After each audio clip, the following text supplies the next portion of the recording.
ahead.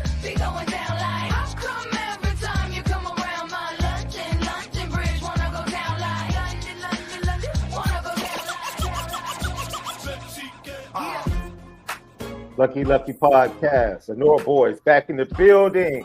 Hope everybody had a great weekend. Brought to you by Nora Whiskey at NoraWhiskey.com. It is that premium American whiskey at NoraWhiskey.com. And if you drink, by all means, make sure you do so Responsibly. You got to do it responsibly, man. That right there, you know, it makes me think about a conversation we had, tweet that you put out this weekend. Left, first of all, you know, practice this morning, weekend. How you feeling, bro?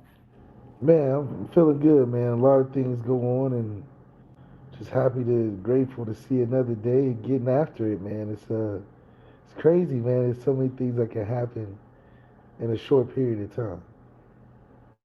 So we're going to talk about a big list of visitors for this weekend. Oh man, you know I got something to say. You know, I was going at it with Notre Dame fans all weekend, bro. I was trying to get them to calm down, Left, like, relax, calm down, man. Stop begging. Stop begging for people to get spots, man. Stop. And we're going to talk about the hypocrisy that was exposed. The hypocrisy that was exposed. All the hypocrisy that was exposed all weekend long. It's still going on. Stephen A. Smith just needs to go leave for a week. And no one is moving the goalpost more than Stephen A. Smith right now. No one. He literally last week he said the gold standard of the WNBA is A'ja Wilson. Are you not seeing what she's doing? Are you not see she's averaging about 26 points a game, 13 boards, 5 assists? She's a gold standard, best player in the world. They need to promote her. They need to promote her more. And he comes on this morning talking foolishness.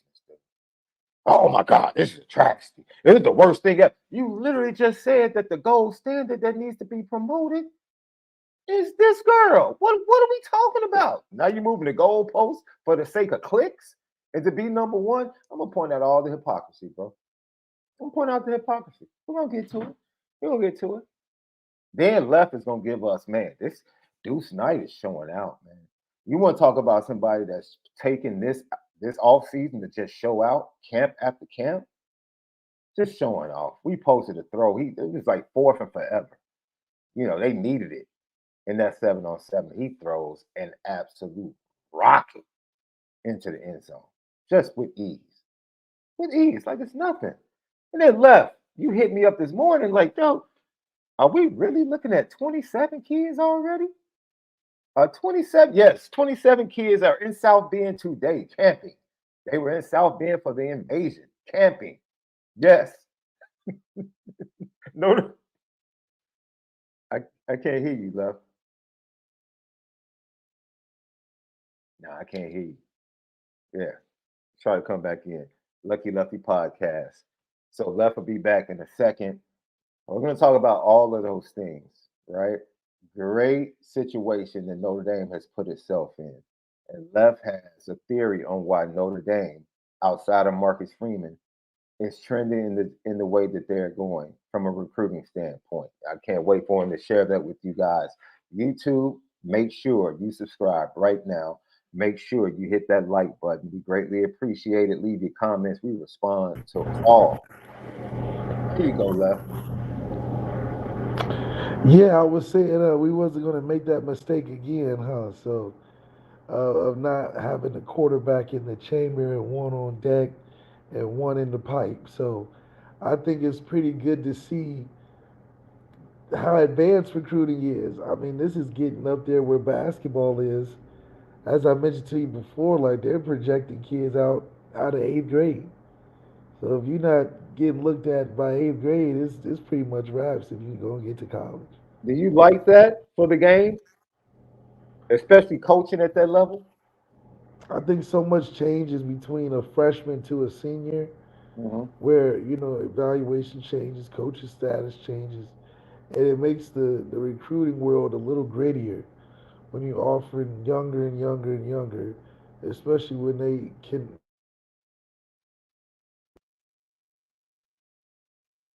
Oh man, did we lose Left for a second? Lucky Lefty podcast. We'll let Left reconnect in a few minutes. But yo, the game is changing when it comes to recruitment. It's changing tremendously. When we're watching freshman film, ladies and gentlemen, we're literally watching freshman film. Kids that possibly have not even played a snap of varsity football.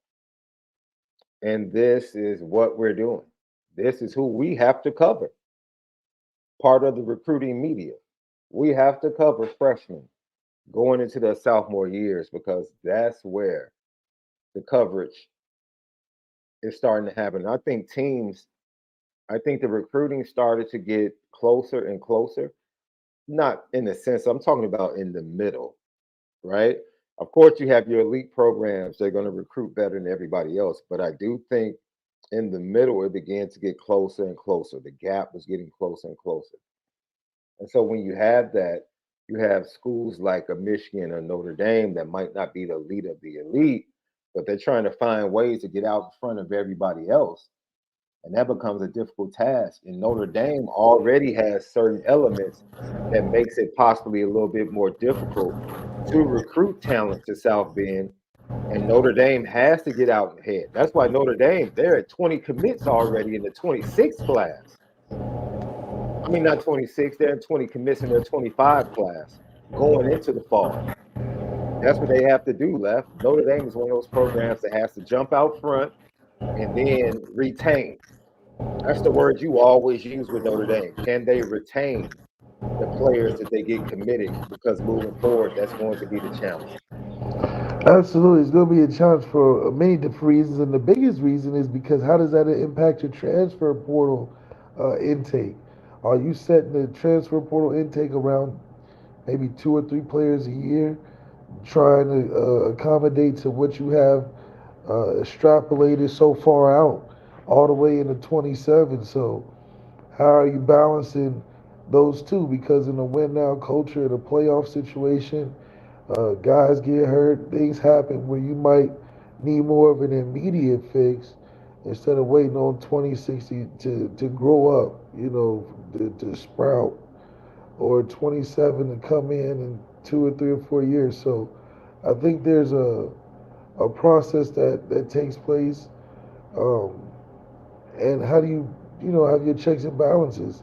I do think to Marcus Freeman be so ahead of the game in recruiting and think bigger picture and down the line shows a commitment to how long he wants to be there, but also he's trying to jump on some things where in the past years we may not have gotten early commits like this. So I think it is something new for us.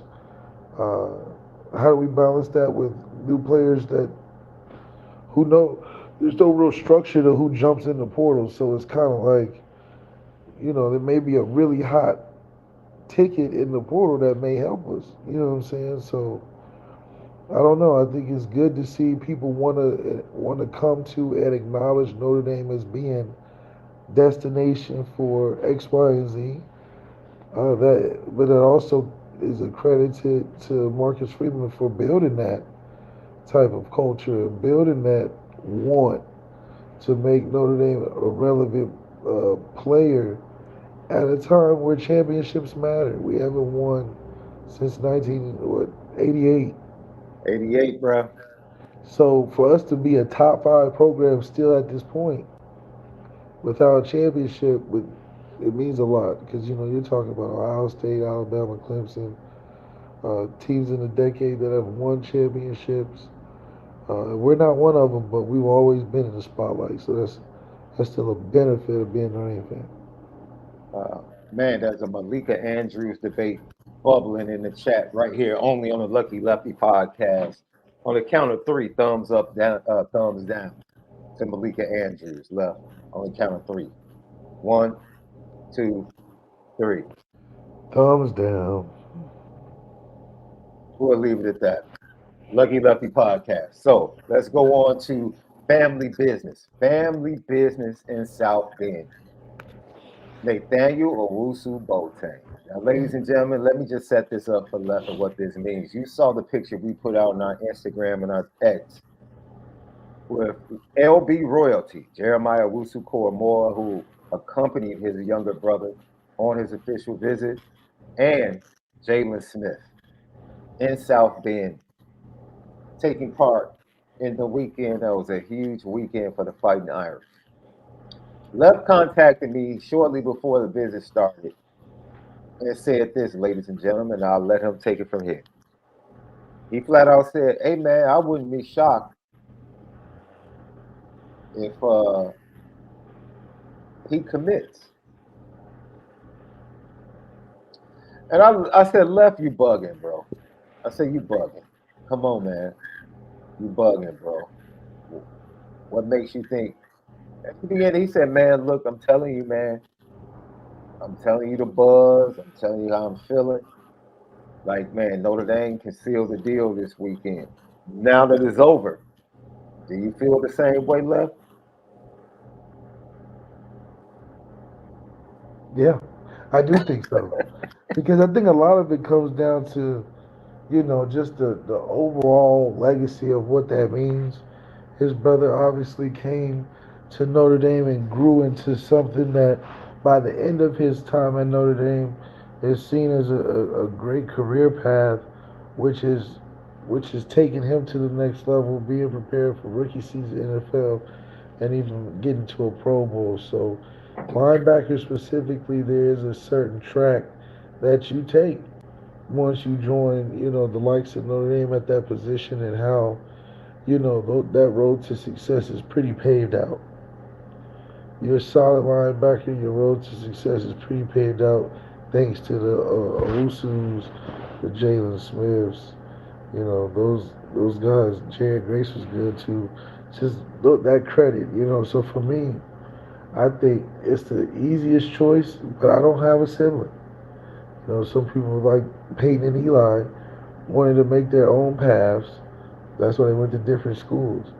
So I think for Owusu's brother, well, I wouldn't say Owusu's brother, so I would say, would you? Yeah. You would say for Owusu's brother, I think they I feel like they do a good job of at least saying we put you around all the best stuff we could. Every stone we turned over, you have walked everywhere. This is it. What do you think? And so I think that's going to prove good for us in the future. Lucky Lefty podcast, Sean Davis, Malik Zaire. Hey, pray for my brother, man. He's burning both ends of the stick, of the candle, shall I say. Early practice out there in the AZ. Now, he probably needs a break, but we decided to go live right now.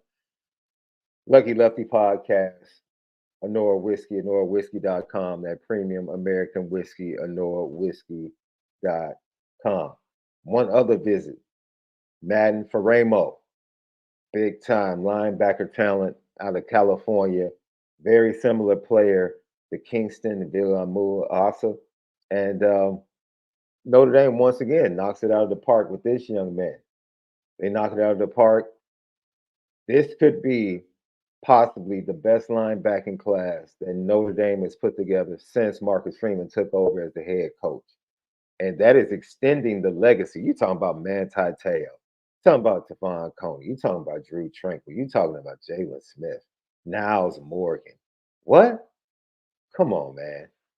Like, Niles Morgan, Tavon Coney.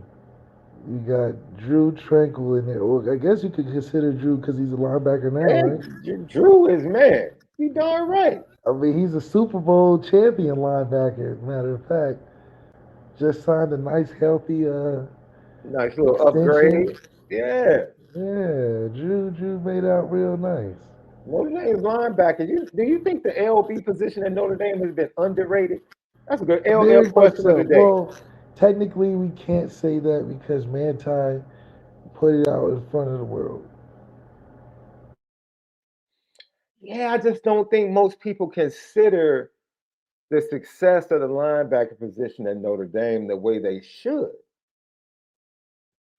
I'll be honest, man, when you really start running down the production of the linebackers at Notre Dame left, it's it's something to kind of shake your head at and say, you know what, that position deserves a lot more respect, from a school and program standpoint than it probably gets nationwide.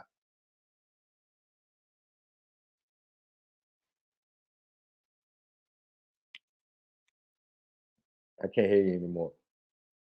I don't know what's going on with his connection, but hopefully he can reconnect. We can get his audio back. But how do you feel? LL question of the day is the Notre Dame linebacker, or has the Notre Dame linebacker position been underrated? Has it been underrated? Go ahead, Left. Yeah, okay, but I'm saying if you're a linebacker though, in like the recruiting landscape, like you're in high school or a transfer portal guy, as a player, you know how special Notre Dame's linebacking position is, similar to quarterback. Yeah, nobody's going may not say, oh, we may not have Steve Sarkisian and the number one quarterback coach like a Lincoln Riley or whatever the case may be. But the position of quarterback at Notre Dame as a value is still high. Mm, It's still a top three position to be in if you're a quarterback. Now, if you're a fan and stuff, yeah, you may overlook it a little bit just because, there's a lot of different things that you can like about Notre Dame's football team, honestly. But to the linebacking position, if I'm a 4 or 5 star linebacker in high school football and Notre Dame's throwing an offer my way, I'm definitely considering that a high value commitment if I was to take it. It may not win or whatever, but you're going to be like, oh, I'm paying attention a lot closer to Notre Dame because this is like one of those. Yeah, it's a home run, but I hit it a little further. mm. Yeah, the home run is what 200, 300 feet. Don't disrespect the game like that, Left. Home Okay, I run was is just 200. 330 down the lines. Come on, man. Okay, but 330, 200 feet. That's little league, bro. Man, what you trying to say? I think it's far. I mean, I've never played, so I'm just thinking logistically. Okay, but anyway, 330. Like let's just say Notre Dame's offer is like a 400. It's like, yeah, you hit it out the park, but it's just a little further. It's like one of them Barry Bonds. You hit it in the river, and a dude jump off the boat. That type of thing. They still an offer. It's still a home run. It's still an offer. But Notre Dame's just a little bit more special. So I do think the people that it's one of those, if you know, you know. Like most quarterbacks in the country, if they got a Notre Dame offer, it'd be their top three, whether they knew about Notre Dame or not. Hell, I didn't know about Notre Dame until they offered me on a like a concentrated focus, like who's been there, like because I'm thinking Ohio State, Okay, okay.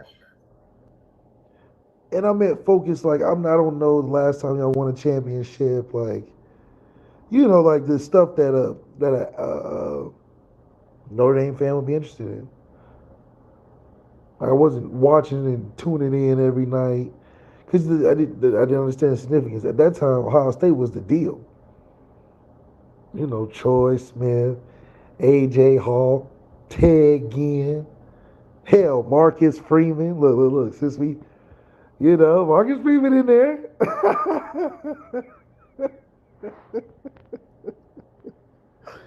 So yeah, I think it was anyway.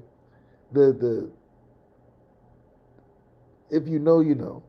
So for high school kids and transfers and all of that, if Notre Dame come knocking on your door, just like Justin Scott, I'm sure Justin Scott, even though he's proximity pretty close to Notre Dame, it was always floating inside the top three for him. He never not had us in the top five for sure, but top three, it was in his mind. Because even if he didn't like it the most, he just knows like, okay, I'm saying something about committing here. It's more than just a commitment. So that's what would always make a Notre Dame offer or a Notre Dame commitment pretty special.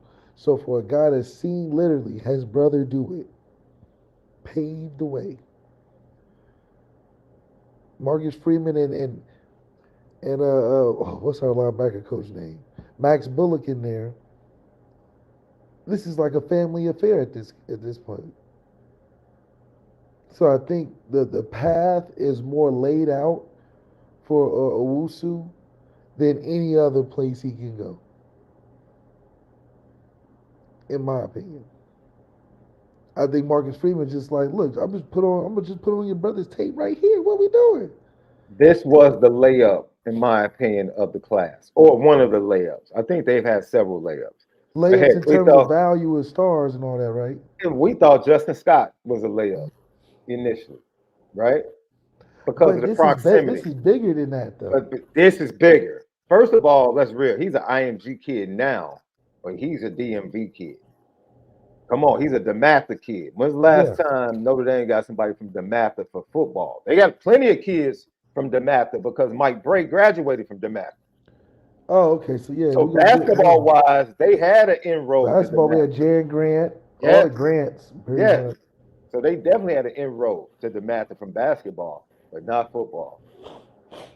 So getting him in this class will not open up the possible pipeline to IMG, but it also will get kids in the DMV saying, "Oh man, And his brother was a Buckets winner. Like, come on, like your brother just won the Buckets Award at Notre Dame. This is bigger than you just want to set your own path. And I think, if anything, Marcus Freeman probably cut on the tape of like a Julian and Romeo, the Aquaras. and setting your own path is overrated, bro." Hey, It I at this hey juncture, hey I appreciate the path my father laid, bro. that's Please lay right. a path for me. That's right. Follow the path the people that love you set for you. Because doing it on your own is a one in a million shot. Man, that's some ego type stuff. I want to do it on my own. Go right ahead. Go right ahead, bro. I told you last week, I'll take all the nepotism I can get. I'm telling you, nepotism, daddy ball, I love it. Give me more of it. I walked into the donut spot last week, wanted one donut. Man said, "How your mom doing?" I said, "Man, she's taking it one day at a time." He said, "Here, give her a dozen for me." I said, "Look, this is what I'm talking Yes, about. This is what I'm talking yes, about." Because I already knew she didn't want. yes, She only wanted two of them. So I already knew the yes, other 10 were coming with me. I already yes. knew that. I already knew that, man. The other 10 are coming with the kid. Glaze, chocolate dough. Hey, baby, chocolate cake. Yeah, Let's and get it. the other ones is coming The home 10 with are the. coming home with your boy. Yeah, that's okay. Yeah, I got you right now. I got you two more than you expected. But I got to leave with these 10. Ivan Taylor, safety that was committed to Notre Dame for a long time, man. Son of Ike Taylor, NFL player, chose to visit the University of Alabama this weekend. And you know what that means. Marcus Freeman has a rule. If you visit and it's an official, you're uncommitted. That's the way we view you. Now, people, they sit there and they get upset with the rule and this, that, and the other. But Notre Dame, especially early on, had a reason for that. Wait, Now, wait. We gave him the Peyton the Peyton Award. what you mean the Peyton Bowen Award? Is that what you're Yeah, calling the it right Peyton now? Bowen. Okay, I wouldn't call it a award. You get a Peyton Bowen treatment. No, I mean We done that's excommunicated him from the class. no. He's actually coming in for his official visit this weekend. Oh, okay. Yeah. He's coming in for his official visit. They just told him like, yo, now we're approaching it like you're uncommitted. Oh man. See, you done fell in the purgatory stage. It's a bad place to be, and I think it's tough because I think this is a good opportunity for Marcus Freeman to exercise standing on business. Mm. I think this because people are going to look at this as like, okay, what are you gonna do? Are you gonna which way you gonna fall on this? You gonna set a big game now about what you won't do again. So, and I think this is good. Every now and again, you have to have these situations come up so you can reinforce the idea of why it's important when you commit. You commit.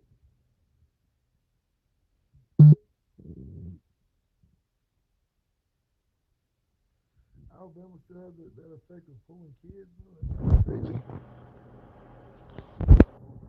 Yeah, your mic. I think your mic. You might have had your hand over the mic or something. Yeah, I was saying Alabama's still poaching kids or what? That's what they do. What you mean? You're the only one that thinks Bama's gonna lose 5 games this year. Don't forget that bet. Don't forget we got that I don't bet. think I'm the only one. I No, don't think I'm the you only one. know, we still got that bet. I haven't forgot. I have not forgotten, brother. I don't think I'm the only one now. Okay, just pay up. That's all I'm saying. You don't got them winning more than 9. It don't matter. I don't have them losing 5. I can tell you that. So you got them losing how many? I don't have them losing 5. I know that. I know that it doesn't matter. As long as they can lose 4 and I still win the bet. But so you saying they're making the playoffs? What? You keep bringing this argument up, dude. You're not about to say you placed the line at 5 losses, bro. That's the bet. I simply said they're not losing 5. They don't need to make the playoffs. I did see somebody foolishly claim that Jalen Milroe, and there was a Bama site claimed that Jalen Milroe was the best returning quarterback in all of college football. I don't know what he was smoking, but he needs to sell it. Wait, what's wrong with that? I'll say it again. If you're smoking it, then you need to sell whatever you're smoking. If you think Jalen Milroe is the best throwing quarterback to return in college football, you need to stop.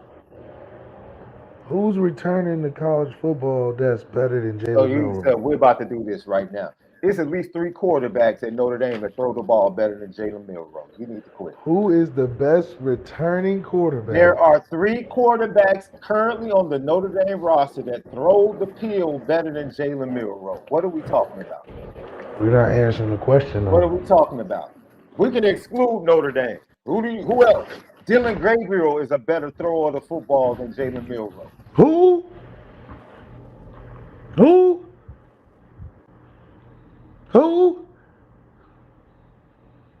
You keep saying who. It's not going to change what I said. You keep saying who all you want to. It's not changing.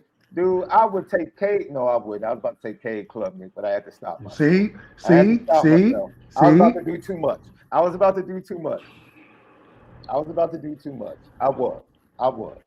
Dante Morris. I would say it's Shador and then Milroe. Oh, come on, man. Who's better than Milroe outside of Shador? You need to stop. Right now, we don't know. I didn't say overall quarterback. I said throwing the football.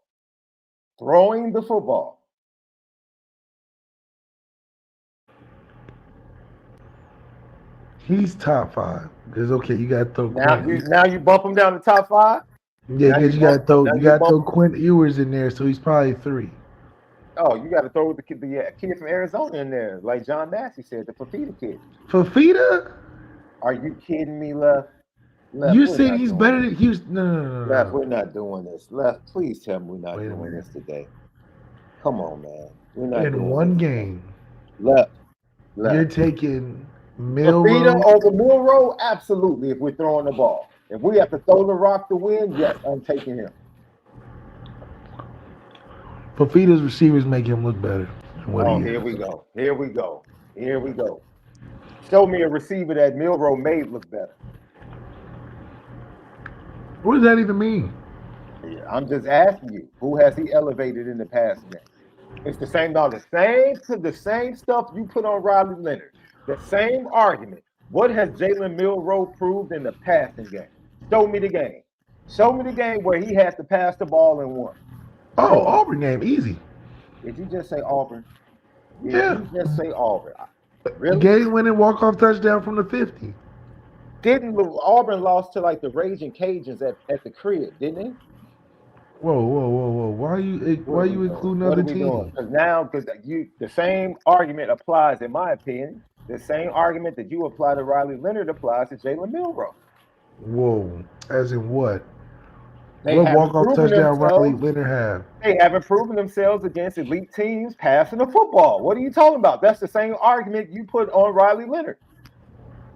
Wait, Milroe went to the college football playoffs. Because he had a team around him. What are you we talking about the quarterback now. So wait a minute. Let me ask you a question. It wasn't Jalen Milroe's fault they were about to lose to Auburn before that Hail Mary. I don't play what ifs. Now we don't play with him. Now, okay, boy, you like LeBron James. I see why you like him, boy. You are like LeBron James. Did you like how he got turned down by another elite head coach though? You don't want to talk about that. Lucky Lefty podcast. Oh, that's because the dude. Okay, wait a Dan minute. Hurley. Okay, wait a minute. Salute to you, Dan Hurley. You're a wise man. Dan Hurley literally just won back-to-back championships. Why would he leave? I agree. Why would he go play with that dude or coach that dude? I agree with you. No, but no. That's not a smart coaching decision. It has nothing to do with LeBron. He probably was like, Bron, I just got to go 3-peat real quick. No, Bron, I would, but I actually want to win. That's what he said. I actually want to win, and you have no shot to win. What? Hey, he got a better chance. All they need is another shooter. That man has a better shot at 3-peating in college. All they need is another shooter. Left. Get rid of Vanderbilt. Left, because you're one of the best trollers I know. Are you trolling us today with this Jalen Milroe talk? He's top 5. Top 5 returning, as long as he's not number 1. Because I've talked you down from the number 1 ledge. Because you were there. I forgot about Shador. Yeah, he's not number 1. Then you said him and Shador. Now you're top 5. Can I get you out of the top 5? Who's better than Quentin Ewers, Shador? You say Fafita. I said throwing the football. But everybody in the world says Fafita. What are you talking about? Don't on me. He said everybody in the world. Who else outside of those 3? Not Will Howard. Because I'm not counting Notre Dame. Kenny Minchie throws the ball better than Jalen Milroe. You can stop. DJ Carr throws the ball better than Jalen Milroe. We're not talking about good guys. They came back to Notre Dame, didn't they? Kenny ain't got his chance here. We're talking about returning guys. You gonna say Jackson Dart throws better? Yeah, right. Give me a break. Are you kidding me? Come on, bro. Jackson Dart doesn't throw the ball better. Nussmeier. You talking about the team that never wins any big games? Nussmeier doesn't throw the ball better than Jalen Milroe? Hell no. Oh my God. If he did, Nussmeier would have started at least one of these years. Arch Manning throws the ball better than that dude. And he's the backup. Arch Manning's not even playing this year. Yeah, but he still throws the ball better than Jalen Milroe. Well, that wasn't the question. That was the question. Who it was returning. He's returning to Texas. He throws the ball better. On the roster, not returning like a starting quarterback. He throws way better than Cam Rising, and Cam Rising is top 7. Cam Rising is a better throwing quarterback. Oh my God, stop it. Than Jalen Milroe? He doesn't have better throwing stats? You're taking Cam Rising throwing over Jalen Milroe? Would you take Cam Ward over Jalen Milroe throwing the football? Man, Cam Ward got to prove more. Left. The man did work at Washington State. What left? What are we talking about? To say, okay, are you saying that he's a better thrower as in what? Like he has a better arm, he's more accurate, or just what? Like what? Because if we're talking about pure arm talent, Jalen Milroe has better arm talent than Cam Ward. Left. Why are you playing these games? You sit up here and break down quarterback film all the time. Why are we trying to act like we don't know the meaning and throw the football better? Sometimes there's stigmas out there. They said Warren Moon couldn't throw the football. And Warren Moon set the record for the CFL. No, for real. Warren Moon was one of the baddest throwers of the football ever. Canadian Grey Cup champion. And he played for the Oilers. Yeah, Warren Moon was legit. And they said he couldn't throw. Left. If Warren Moon was playing in today's NFL, where would he get drafted? Stop playing. Over Russell Wilson. Where would he get drafted? He would be a Russell Wilson pick. Warren Moon, the way he played in Washington, if they scouted him in today's NFL, he would be a first-round pick. Left. Stop. Yeah. Stop. That's a bad comparison. The fact that you just compared Jalen Milroe to Warren Moon. Come on, Left. No, the stigma. Come on. It was the Jim Crow era of the NFL. What are we talking about? That's how they feel about. Think about it. Go ahead, Jalen Left. Milroe. If we had, he could throw the ball better than Nico Imavalita. We talking about the SEC. Wait, wait, wait, whoa, whoa, whoa, whoa, whoa, whoa, whoa, whoa, whoa. What do you mean he can throw the ball better than Nico? As in, he could throw the ball better than him. Let me ask you a question. Who threw the ball better He last year? okay. I say No, no, okay. no, I no, no, no, put no, Dylan no, no, because Gabriel. I'm about to give you an easy one. Who threw the ball? Threw the ball better last year? Jalen Milroe or Joe Milton? Joe Milton only had 2,800 yards. How many yards did Jalen Milroe have? I don't know. Let me Yeah, look it up. Look it up. Look it up. see. Look it up. Look it up. And Milroe won more. Oh, here we go. Now you want to move the goalposts. I already got you down from he's top 2 to now he's top 5 to now. He's Oh definitely no, top 5. You he's got hanging on to the top 5 now. Dylan Gabriel's in there. Quinn Ewers. He could throw better than DJ Uongagale, that's for sure. Oh, my grandmother can do that. Come on, man. Oh, he can't throw better than DJ Uongagale? Yeah, he can. I'm just saying, my grandmother can accomplish that feat because he's not good. Jalen Milroe threw for 2,800 yards. So I mean, what are we talking about? Yeah, but Jalen Milroe went to college football playoffs. So we're talking about the So did best. JJ McCarthy, and JJ McCarthy actually beat him. So now what's your point? JJ McCarthy 63 and 3 in his whole high school college career. There we go. So I JJ mean, what can you McCarthy do was a with better. JJ McCarthy's a better thrower of the football than Jalen Milroe, right? No, we know that's not true. But when we're saying lost to, we have to refer to his record. You know, the man is 63 and 3. That's a lot of games won.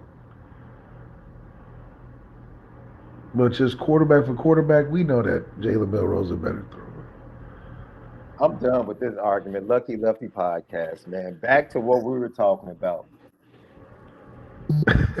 Decommitments, the new era of recruiting at Notre Dame. Ivan Taylor, he visits Notre Dame coming up on the heels of visiting Tuscaloosa. You know, he was taking IGs and on IG Live and taking photos with Ryan Williams, the #1 player in the 24 class. I think they had another kid, the 5-star kid out of Ohio, the Alford kid, the Nate Alford kid, defensive back. He was there as well the same weekend. So and he's committed to Ohio State, I believe. So they were calling it like the flip weekend. So they're trying to flip both of those kids from Ohio State and Notre Dame. I'll be honest, Left. I don't think it happened. No? Nah. Why not? Because normally when kids leave, that visit from Alabama, let's say Keon Keeley, he visited Alabama and then he called But Notre that's Dame different. and You was like, got Will no, no, Anderson no. sitting in there, though. Like, come on. No. My point is, it ain't the same vibe, bro. That's not Nick Saban sitting in there. No, yeah, no, that's what I'm saying. Now it's not the same effect No. isn't Who there. coached the DBs? Nick Saban. It's just not the same. It's not the same effect. Walking in, this cat Nick Saban got all his rings on his finger, all the trophies in the room, and then the list of the DBs that he's put in the NFL. That's totally different, bro. Totally different. That's a totally different vibe. I mean, Bama is still Bama, but nah, bro. No. We should be all right on that. Oh, absolutely. I feel the same way.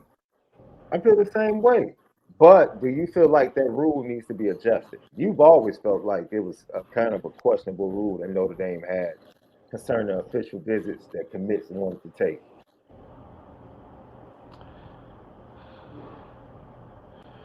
I mean, I don't know. I think the value of what Notre Dame's offering is just at a high level.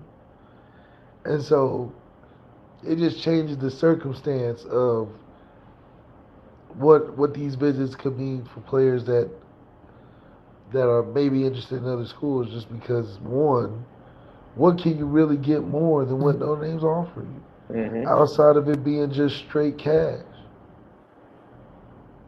I mean, seriously, what can a school be offering that's that much more Now, see, beneficial? I'm glad you opened that door. I'm going to walk right through it, man. Because of the reports that have been out there, connect his um, concern to the departure of Chris O'Leary. Now, I would go for that banana in the tailpipe if Chris O'Leary had the The resume. banana in the tailpipe. If Chris O'Leary had the resume and swag of one Mike Mickens, I would If he fall for did, that. yeah, yeah. Mike I Mickens would got the fall for that. yeah. I would I would fall have for that. fell for that. I Like, would have fell. okay, the coach that recruited you left.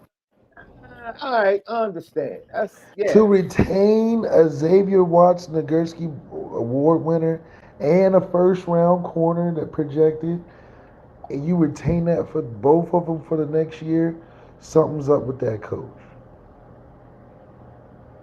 I'm just saying, man. Just say it's Bama and they hitting me with a package. All right, it is what it is. Yeah, if they drop that, Hey, what you want them to do? they could be dropping that guap. And if that's the case, then fine, man. It's 2024. No hate on that. But you want me to believe that like, yo, I'm I want to look elsewhere because of Chris O'Leary. All right, okay. That might be the truth. No one really knows. No one That's really what's being knows. reported. Unfortunately, I'm not buying into it. No. Nah, nah. I'm gonna sell all my stock. No, I'm not buying that. Sorry, Lucky Lefty podcast. Left. One of the craziest things in the world happened this weekend. I don't know if you saw it, Left. Before we switch gears, we go out to the state of Oregon. Did you actually see this clip, Left? It kind of went viral. What would you do in this situation if you were in the fairgrounds or possibly in the stands, Left? I wonder what you would do. Check this out.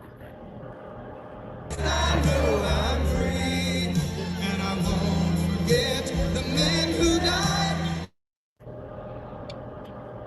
You're in the stands, you're chilling, you're in the state of Oregon at the fairground, and then all of a sudden, wait, dog, where do you think that bird is, bro? That's got to be about a 6, 7 foot gate, right? What? Let's check them out. Let's check them out. I mean, he just popped over like it was nothing. Like it was nothing, dude. Then he pick Look up at this. speed. Was just like, all right, let me, yeah. Ooh. Because the thing is, that thing is heavy. Yeah. That's the part that hurt. That's a And then he five. gonna That's a start far. rolling That's a around and bucking and all that. Yeah, yeah, yeah. yeah. That's at least 6, 7 feet, That's six. dude. Yeah, that's some He tons. Hold he's on. a 5 star, bro. That's a Oh, five look at star it, right look at it. there. Just Yeah. barely nipped it. Straight vertical. So if you can jump that high, being that big, you getting some offers. That's dude. That's your boy from Cleveland. That's who that is. Yeah, That's Miles Garrett right there. and Dude, some. I mean, the man cleared it.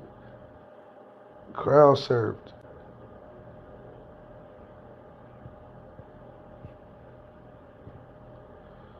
Well, yeah.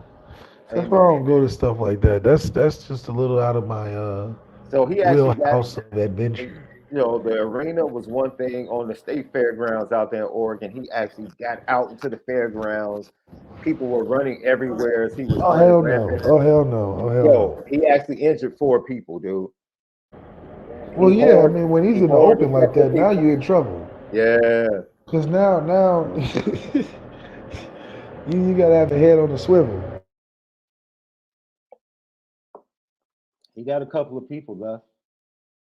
Man. I mean, legit. What would you do? You're in the park. And I see him coming. slated. What you And remember that this, red? you probably wouldn't believe it at first. No, I wouldn't believe. But you know that Red Bull commercial when they're on the safari, he's like, I don't have to outrun the lion. I got to outrun you. I'm not even worried about the lion. I'm just worried about being you in gotta front worry of you. about outrunning the slowest person. That's it. That's it. Yeah, as long That's as you my ain't the whole last, mindset. you good. As long as I'm not last, I'm straight. That's the way it is. When we come back, entitlement, man, hypocrisy, and Notre Dame being in the best position they've ever been in the NIL era. We'll talk about it. Lucky Lefty Podcast. We'll be right back. What's up, family? The merch shop is finally here. Lucky Lefty Network merch shop. We got it all. From the shirts to the hoodies to the hats to the nitty gritties. Come here right now. Shop with us. Come get the swag because you know, if anything else, we spin it different. You see the gritty. You see how we get down. It's elite. I had to give you more. It's only been a year. Now I've got my foot through the door, and I ain't going nowhere.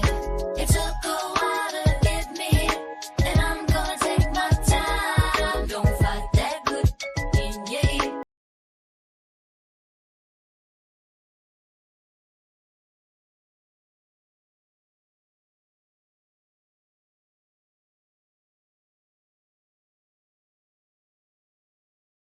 .com, that premium American whiskey, and NoraWhiskey.com. If you drink, by all means, make sure you do so. You got to do it responsibly. All right, left entitlement in sports, hypocrisy, NIL, Notre Dame.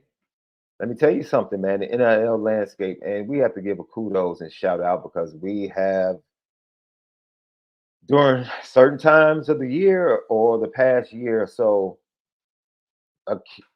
kind of just thrown some shots at Jack Swarbrick, right? And his handling of certain situations and how we felt like he threw Marcus Freeman under the bus and kind of put Marcus Freeman in position to take certain bullets that we felt like he should not have had to take. But I mean, that comes with the territory as the head coach of Notre Dame or any other elite football program. You know, as the coach, the face of that program, you have to take some bullets every now and then.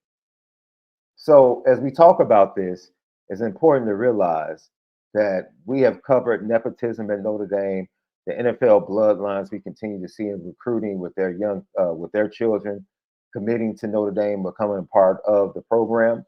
We just got through talking about Ivan Taylor, his commitment, but also now his possible decommitment that might be on the horizon. Nothing is official. He's still coming on his official visit to Notre Dame. And I encourage fans, this is the current era of recruiting that you haven't been used to, that you're now experiencing under Marcus Freeman and this staff.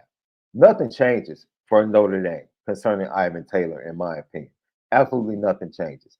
If he did not visit Tuscaloosa, it does not mean that the Crimson Tide and the Bulldogs and other top programs would not continue to recruit him. Notre Dame, when it comes to Ivan Taylor, a Jadon Blair, a MADDEN FARAIMO, a Nathaniel OWUSU-BOATENG, if they get commitments over the summer from these young men, Notre Dame is still going to have to go hard in the paint to retain them. Yeah, even if committed. Even if committed. So him visiting Alabama doesn't mean a darn thing. It just means he went to a place to see the campus and to see the program. But Notre Dame was very aware that Georgia, Florida's continuing to stay on Ivan Taylor, Florida State's continuing to stay on Ivan Taylor. They do. They're coming after him. He's a top 50 player in the country, top 100, according to some other recruiting sites. Notre Dame is going to go hard in the paint. They have no choice. They have no choice. That's what it takes. I have no choice. So we're going to get legacy. Yes. And WUSU almost feels like legacy. Absolutely. Did you not expect the check to be cut by certain schools to try and undermine what Notre Dame had done with Ivan Taylor? Yes. That's the only way in right now. The check, and some other things. So I expect other programs to make similar offers to Ivan Taylor. And it's going to be up to him and his family should be committed to their word. That's it. I agree. That's it. Lucky Lovely Podcast. So with that being said, let me tell you what literally took me out this weekend. And watch, because this is what I do. I take what happens and turn it into Notre Dame football.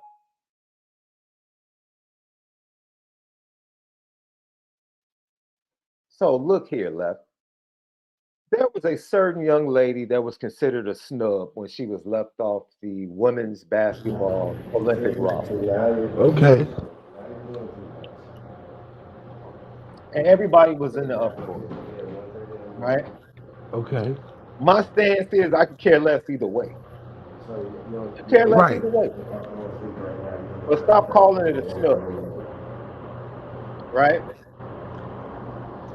So I'm looking on message boards and I'm social media. And do you realize Enrique was left off the roster, bro? Second in the league in scoring right now, Notre Dame's own. And I actually saw people trying to argue via stats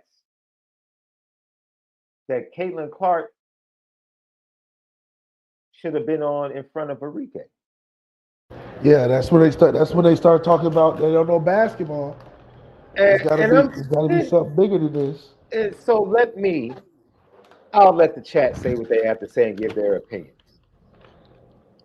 This is the foolishness because the people that run the WNBA, which happen to be people connected to the NBA that have actually done this before and created global brands and global impact. I said to myself, I think they know what they're doing. You know why? Guess where the Olympics are being held in 2028, Left? Want to take a guess? China. Los Angeles, Left. Look at that. Los Angeles. The Olympics are being held in Los Angeles in 4 years, Left. In 3 to 4 years, don't you think the NBA and the WNBA can do everything they can to make sure that their cash cow is close to being a champion? Yeah. Along just with her natural progression as a player. Right? Yeah. So to have her peaking in her powers in the WNBA, along with the Olympics in the United States, that would be the peak opportunity. I didn't say it wouldn't be a big opportunity. I didn't say missing out on this opportunity wouldn't be big. But having her at her peak, approaching her peak, in the United States would be peak maximum opportunity to take advantage of your cash cow. Would it not, Left? Would that not be the perfect storm? Absolutely, because Bronny's going to be in LA right there too. See, somehow, some way, LeBron James and his kids had to become part of the conversation. He said cash cow. I thought you was talking about money. Yeah. Okay. Lucky Lefty Podcast. Here's my thing. I think they were politically charged not to put her on there because of all the It fanfare. doesn't matter. It doesn't matter. You know why? This is what people are missing. And unless I'm missing, no one said this. This is how I know people don't know a darn thing about women's basketball. Basketball players that are females are far bigger overseas. Yeah. What are we talking about? Caitlyn Clark is not about to impact internationally. Like Michael Jordan did when She's he went not. to Basketball for women is bigger overseas. That's why they continue to go over there, even after the WNBA season. That's right. That has been the case for over 40 years before the WNBA.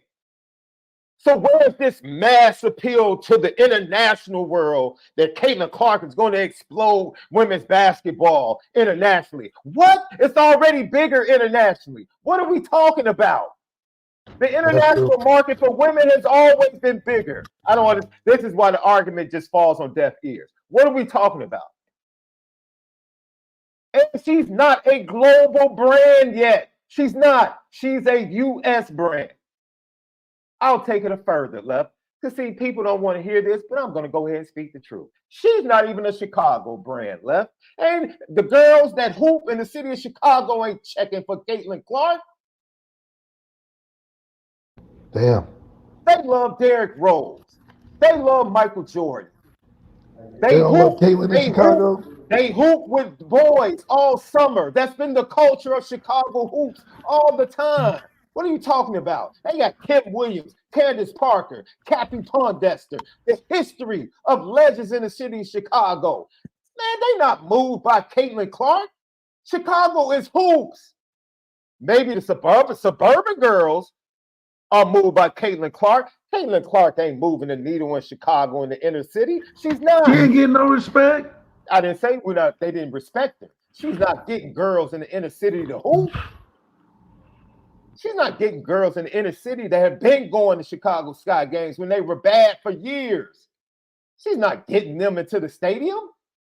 We have to recognize what she impacts. She impacts those people that don't watch women's basketball. You know the market she impacts, Left? She has the same effect that Eminem had on hip-hop. Eminem brought the consumers that didn't listen to hip-hop to hip-hop. And that's why he was the star. So that's not the international effect Caitlyn can have? No, because international people love women's basketball more than people in the United States. It's been like that for years. We just don't want to admit it. She's not a global brand. Stop comparing her to Larry Bird, who was a Hall of Famer, he had a reason to be on the roster. Stop. What are we doing? What are we doing? Are we really comparing this young lady to Larry Bird? Having a roster spot? To Larry Bird? Having a roster spot? What are we doing? This is the foolishness I'm talking about, Left. I told you last week this foolishness was coming surrounding this topic. Didn't I? Didn't I tell you this foolishness was coming? What are we talking about? Just stop and think for a minute. The powers that be chose not to sacrifice her right now in Paris and chose to let her build her power even greater through the WNBA and that maximum peak power, then unload her on the Olympics. Did you think that the people that have more smarts about marketing said, let's take a gamble? Let's just gamble that she's going to be who we think she's going to be in the WNBA. And she's going to be even bigger in 3 to 4 years. And then we'll unleash her on the Olympics and the international stage and get the maximum output instead of wasting it right now in Paris. That's not a snub. That's a gamble. That's just forward thinking. It's a gamble. Why waste her on the bench when we can unleash her in Los Angeles when she's probably going to be a star? Did you ever think about that? Did you ever think about the WNBA people meeting with the NBA people that have broken global brands like Michael Jordan and others via the men's game, saying, how can we get the maximum output from this young lady that we think is going to be a star in the WNBA? She's not there yet. She's not a top 12 player yet. Heck, she's not even a top 20 player worldwide. How can we get her to have maximum output for who she is? How? Los Angeles. Makes sense. By that time, the Fever will probably be good in 3 to 4 years. By that time, she might be a WNBA champion. And by that time, she's going to be a bigger star, an even bigger star in the United States. Now we really can sell her. Because right now, all we have is potential. She'll be on the bench. In 3 to 4 years, she can actually be playing. People can actually watch her be an intricate part of a gold champion team. How about that?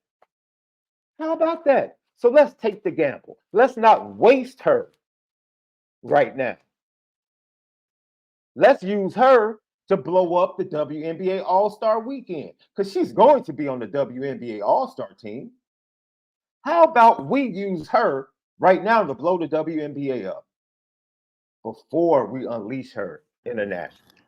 Yeah, I definitely cut the conversation off weak when they didn't talk about Enrique. It doesn't even matter. All of that semantics, Left. All of that semantics.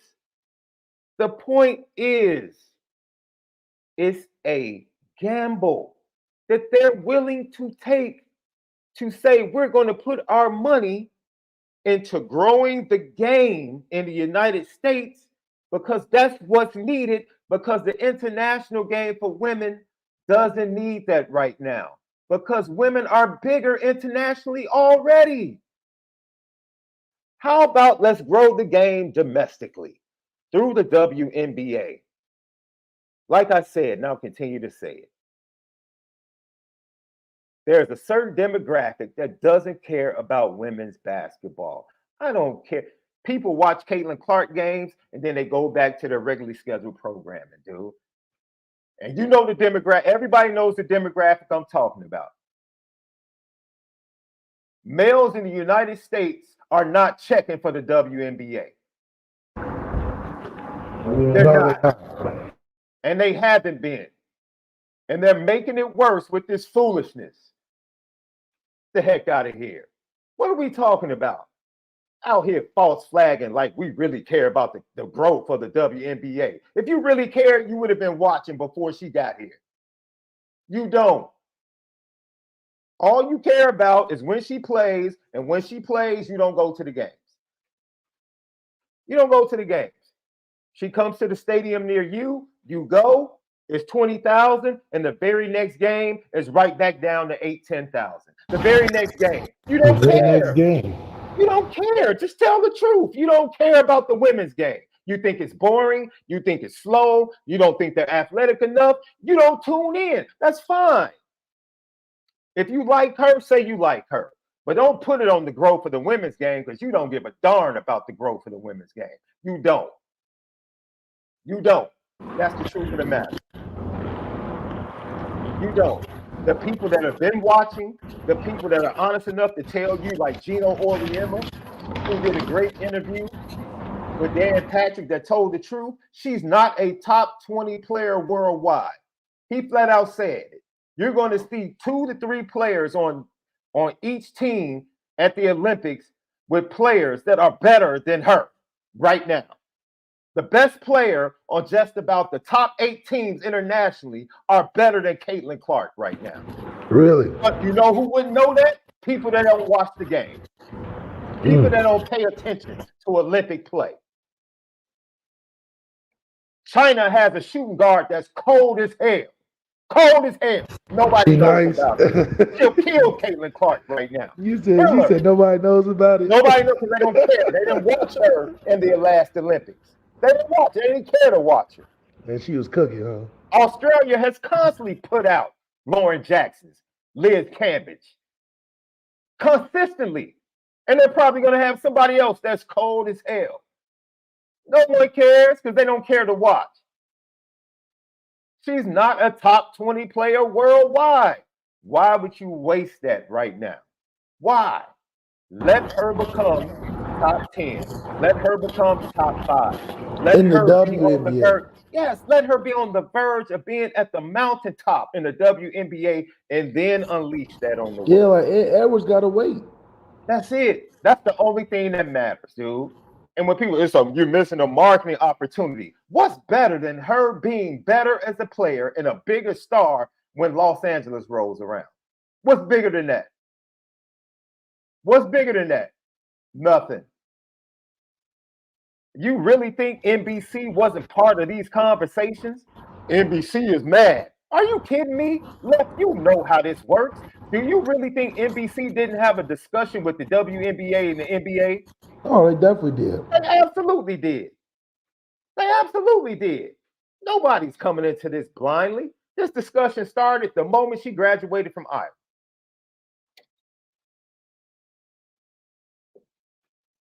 She don't sell tickets. She sells tickets for the Fever.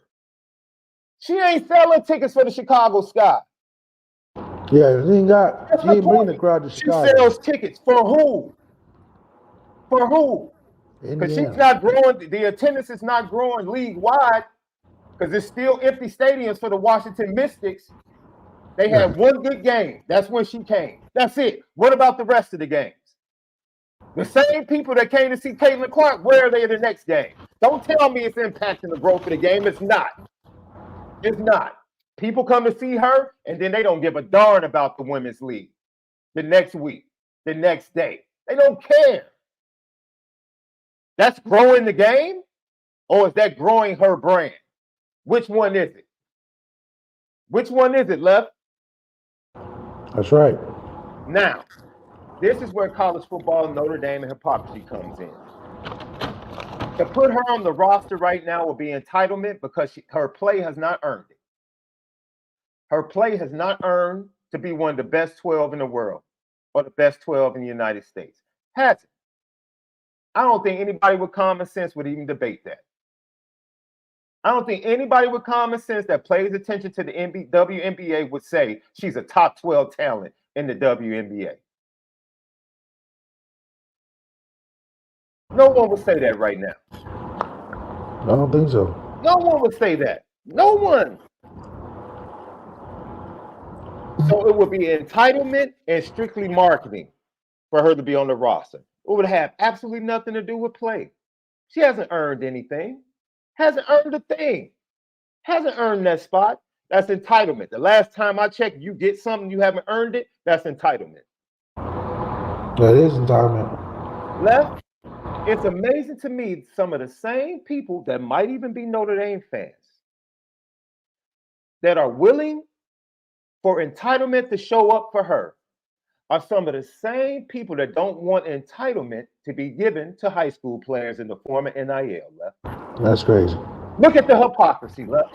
Look at the hypocrisy. She hasn't earned a thing to have that spot on the court. The same fans we talk to, some of them will say, I don't believe in pay for play. I don't believe in giving NIL money to high schoolers that haven't done anything for us. Wait a minute, but you want that to happen. You want that to happen for her, but you don't want it to happen for high schoolers. Left, if a 5-star high school kid committed to the University of Illinois, whose stadium is half full after the first 2 home games every year, and he fills up that stadium, you darn right give him $7 to $10 million before he even takes a snap. That's right. That's right. You darn right. Give it to him. Give it to him. If everything's gonna be fair, give it to him. If he sells tickets, give it to him. Right? Yeah. You can't have it. You can't pick and choose when you want entitlement to work for you. You can't. Right. That's why I say I don't care if she's on the roster. It makes no difference to me. I understand both sides. I rock with both sides. But I understand the thinking of saving her power for Los Angeles. I understand that as well. This is my problem. We're being hypocrites. A lot of us are being hypocrites because we want entitlement to be cool for her, but then we shun it when it comes to these high school kids that give a lot of people jobs and generate a lot of money covering them in high school from the time they're freshmen. We're talking about freshman quarterbacks right now, Left. We had a full 5 minutes early in the show talking about freshman quarterbacks camping at Notre Dame. That's revenue. That's driving the sport in the off season. And when there's time for them to want some money, we have a problem with them getting the money without doing something, without earning it. That's right. That's where the problem comes in for me.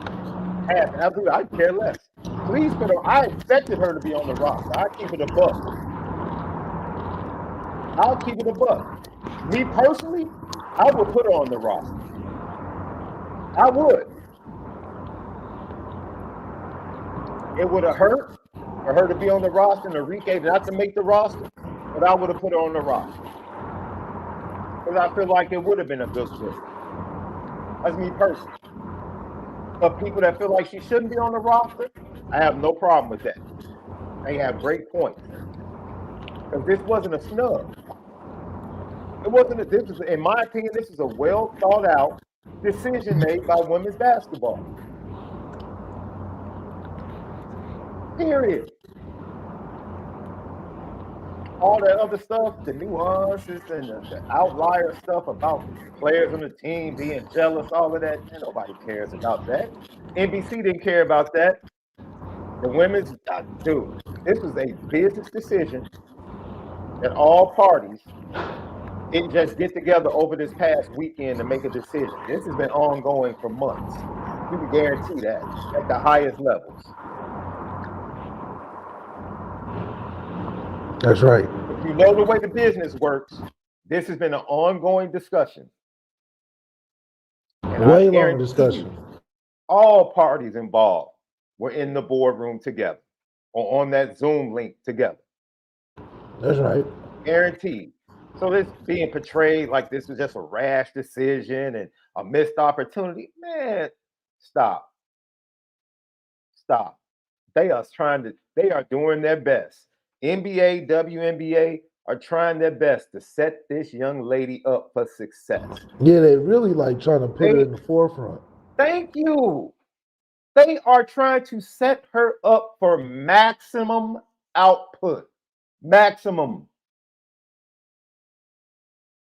But just because they didn't put her on the team, she's not a victim. That's what I'm saying. Stop begging. What do you beg? Stop begging. Stop.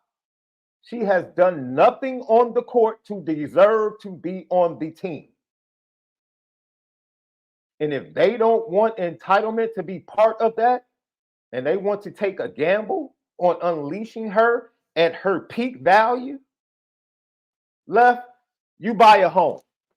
Do you sell it in the mid while the value of the home is still rising, or do you wait till it hits peak value?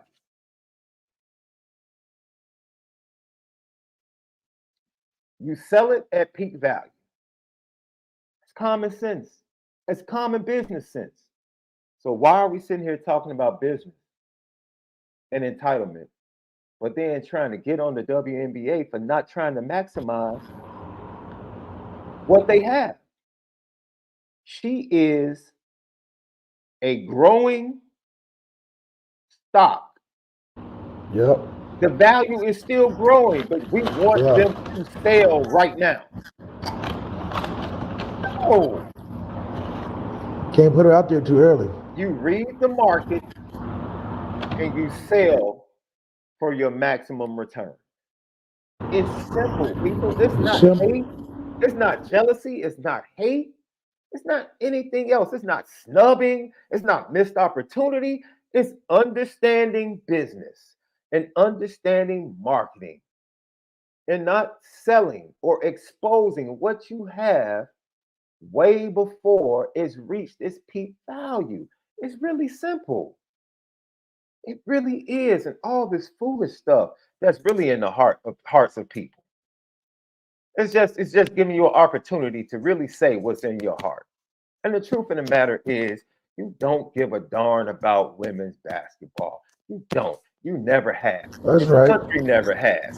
The international market loves it. That's why they're bigger stars over there. Yeah. Because the international market loves women's basketball. That's right. They pay them a higher salary. They make more money after they leave the WNBA season when they go overseas. They're beloved overseas. We're sitting up here acting like all of a sudden we're about to make a global imprint by putting her on the roster.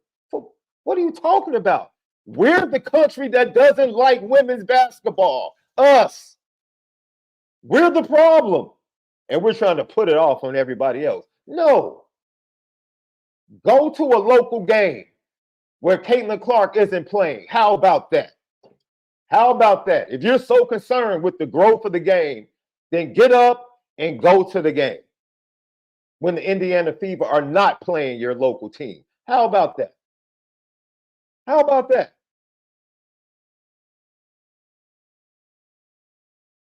So we spin it now to Notre Dame.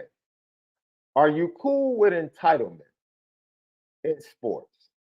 How far are you willing to accept entitlement in sports? There are a lot of people that claim that Notre Dame, from a brand standpoint, the way they move, not being in a conference, and the way they operate in business, in the business of college football, is all about entitlement.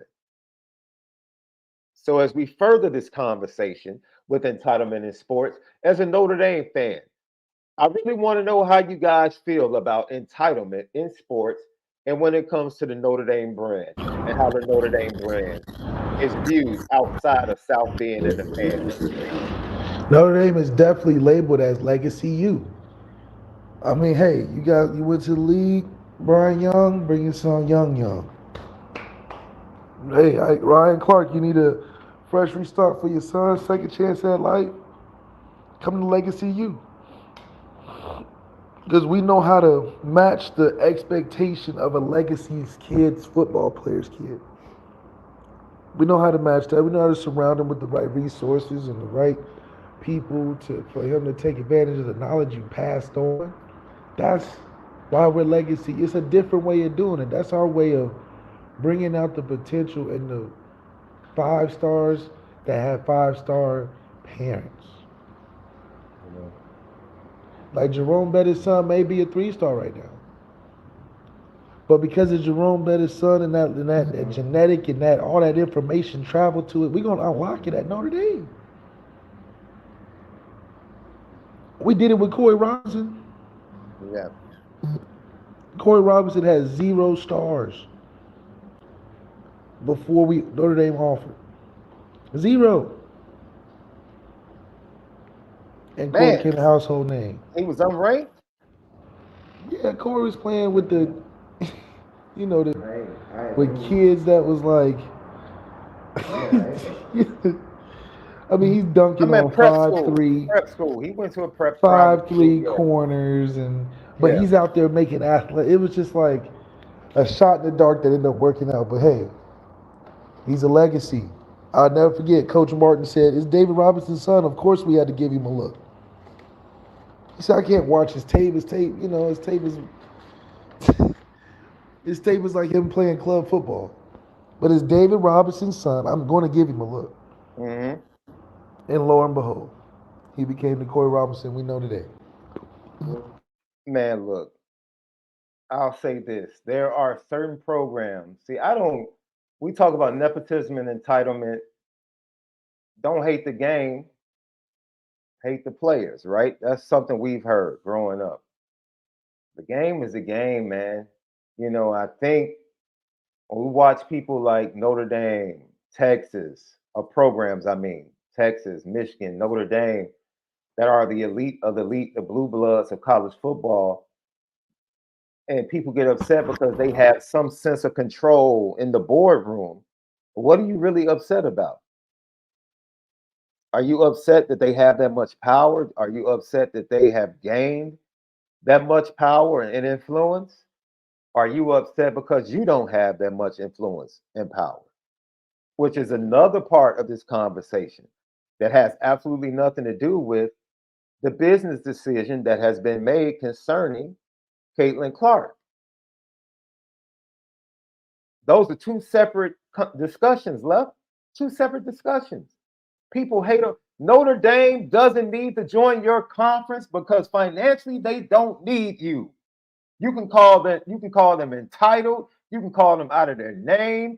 You can call them wusses. You can call them whatever you want. At the end of the day, financially speaking, which drives the changes in the evolution of college football, Notre Dame doesn't need any of you. And they can sit and go toe-to-toe with you in the boardroom. You're mad about that? You're mad because you need 10 other teams to go make a deal with a TV outlet and Notre Dame doesn't need to do that? You're really mad about that? And now you want to talk about them being entitled? It's amazing. You will argue down that entitlement needs to happen in this case. But then fan bases all around the world filled with every political background, every ethnic background will argue that Notre Dame is nothing but a bunch of privileged, entitled wusses that don't deserve anything. But you just argue for it for Caitlyn Clark. It's the hypocrisy. Either we love entitlement, either we love nepotism, or we don't. Which one is it? Either you're worth what willing to pay you, or you're not. Right? This is America. It's a capitalist country. That's the economic system. You get what you're worth. That's what I've heard. That's what I've heard. But now we want to change it up. We want to change it up. It's cool for entitlement over there, but it's not cool for entitlement over here. Bunch of hypocrites, man. Bunch of hypocrites. Sorry. And I saw the person in the chat that tried to say she the next Larry Bird. Larry Bird took a 19-win team and turned them into a 60-win team. Don't play yourself like that. Don't compare that girl to Larry Bird. She ain't that. Larry Bird instantly became a top 10 player in the NBA. She ain't that. And it's obvious she ain't that. So stop with this foolishness. Stop. Either we're going to allow people to capitalize on their marketability, their nepotism, and any other advantage that puts them in position to sell tickets, put eyes on the game, put eyes on this particular brand, whatever it is. If that's the case, that has to run across the board for everyone, and everyone needs to be cool with it. Period. We shouldn't be sitting here debating based upon who we like, who we don't like. What are we talking about? This discussion does not have to go the route of DEI. The numbers bear it out. Men in the United States do not care about women's basketball. They don't. What do we? That's black men, white men, any other race of men. They don't care about women's basketball. The numbers bear it out. We don't have to get into no DEI conversation. It's one particular group of people, men. Men do not like women's basketball, period. Stop trying to, no, it ain't us. No, that's not us. We got to talk about DEI. No, we need to talk about gender, period. Men do not like women's basketball. The numbers bear it out. You just happen to like Caitlyn Clark. That's it. And when she's not in your town, you go back to not liking women's basketball. Stop it. Stop it. Stop it. This is not about DEI. This is not about jealousy, racism. Well, dude, I'm not in the locker rooms. I don't know if the WNBA players are jealous of her and the attention she gets. I do. Whatever. It might be the case. They definitely, I don't know. And Antoine Renaud, women might be part of that as well, but I see a whole lot more women interested in women's basketball over the years than men. I guarantee that. So don't sit up here and act like all of a sudden this is a color race issue of who likes women's basketball. Stop. The United States as a whole has spoken for years that they don't rock with women's basketball, period. And Caitlyn Clark is not about to change that. She might change a couple of dates when she shows up to play your team locally. That's all she's changing. That's all she's changing. Because the moment she's gone, you're not going back to that stadium. Not to watch a women's basketball game. You're not going back to that stadium. You're not. Tell the truth. Shame the devil. Said you're not. Yeah, tell the truth. Shame the devil. You're not. And that's okay. Stand on it. But to start unleashing all these different types of arguments on both sides, everybody's doing this foolishness. Man, stop. That's a totally separate. Stop using Caitlyn Clark to say what you want to say and what's in your heart. Stop. And That's be genuine and stand on it. And say what you've been wanting to say.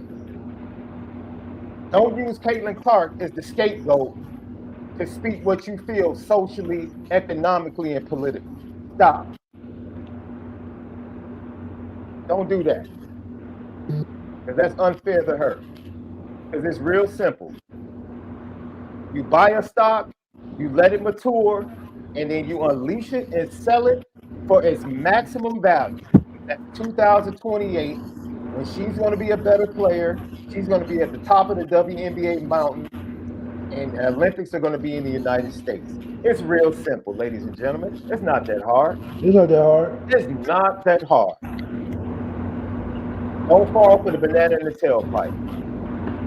And if you're a Notre Dame fan, arguing for entitlement, you should know how that feels to have the rest of college football constantly telling you that the program you love is nothing but a bunch of entitled, whatever they want to call it. You should know how that feels. You should know how that feels. But yet still, you don't want the high school kids to get anything from entitlement. Nothing. You don't like it when the rest of college football calls you entitled because you can stand on your own as a football program and you don't need a conference. Make your mind up. Make your mind up. Now, obviously, Luke Rockney, you're not listening because I didn't say women's sports. I said women's basketball. So stop. You can't. I'm not a banana in the tailpipe dude. I know exactly what I'm saying. And I know exactly what I've said. We can stop this whole thing of all of a sudden they're ruining women's basketball in the United States. Man, the United States don't give a darn about women's basketball. What are we talking about? If we cared so much, women wouldn't still be going to the international game to get paid more money after the WNBA season. What are we talking about? The United States doesn't give a darn about women's basketball. I have not said anything about women's sports. I said specifically women's basketball. They don't care. They don't care. They don't care. Well, I'll go deeper left. There's certain Notre Dame fans outside of Notre Dame football that don't give a darn about any other Notre Dame sport. That's right. They Don't just care. football fan They couldn't tell you what the Notre Dame baseball team did this year or basketball. Shit. or basketball. Couldn't tell you one thing. Got one of the best Notre Dame women's basketball programs. Got one of the best women's basketball programs in the nation. Can't tell you the starting five. Couldn't tell you the starting five last season. Couldn't tell you the starting five for lacrosse. No. They couldn't tell Lacrosse me win the one. championships. I guarantee you, they couldn't tell me the one team that beat Notre Dame lacrosse this year. They had one loss in their back-to-back championship this season. Who was the team that beat them?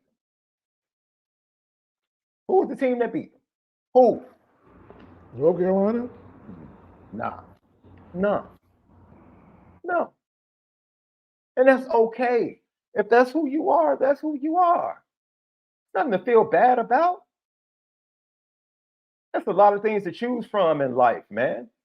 If you don't have time to watch women's sports or to watch any other sport outside of Notre Dame football, that's perfectly fine, man. We all have families. We all have careers.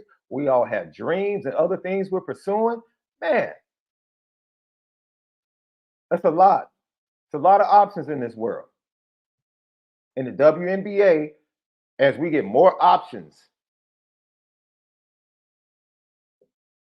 presented to us of how we use our time, it's going to be even more difficult for the WNBA to continue to build. Period, bro. Period. But I've never seen people, I feel awful for the young lady. I've never seen people use her for their own political, economic, and social commentary, dude. They're literally using every little thing that comes out about this young lady to say what's on their heart, and it has absolutely nothing to do with Caitlyn Clark. Absolutely nothing, if we tell the truth. Nothing. Don't sit up here and lie to people and tell people that, yeah, the country is ready to finally fall in love with women's basketball. Stop lying. Stop it. That's crazy. It's crazy. They're not. They're not.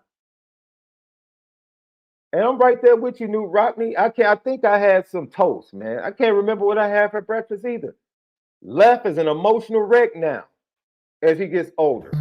That's right. He talked about it this weekend.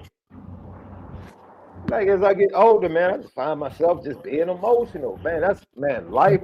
Life is one of the busiest couriers ever. It always drops off something on your doorstep every day. Every day. Something unexpected. Like, where'd this package come from? Who is this? What's going on? That's life. Situations, circumstances, everything crazy. Man. And as Notre Dame fans, we really should be above because of our experience with the rest of college football and how they treat our fan base, how they treat our program,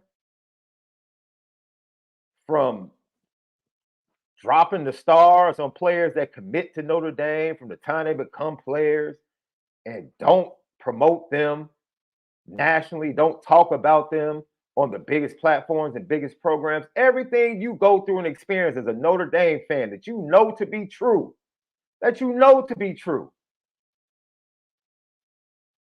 to get to that space and not be consistent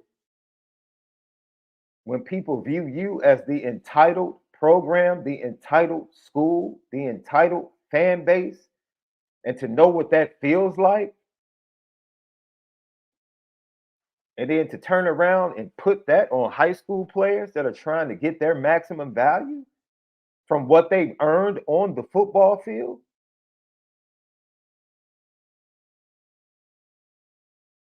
To turn and be upset at U.S. women's basketball, the WNBA and the NBA from trying to maximize the stock that they have that is Caitlyn Clark in 2028. Come on, man. We have to be fair, man. Despite our differences, we can disagree all day. I said I would have put on the roster personally. I would have put on the roster and sold as many USA. Man, do you know how many USA Clark jerseys they could have sold? But just think about how many Clark USA jerseys they're going to sell in the United States, in Los Angeles, in 4 years. Think about that. Think about that. When the price of everything goes up, it's LA, so you already know the price is going to be jacked up just for being in LA, Left. You and I That's know right. that. It's going to go crazy. Heck yeah. Throw the extra state tax in there, which is right, like 15% right now, if I'm not mistaken. Oh, yeah. I guarantee you There's some money. Yeah, they crunched the numbers.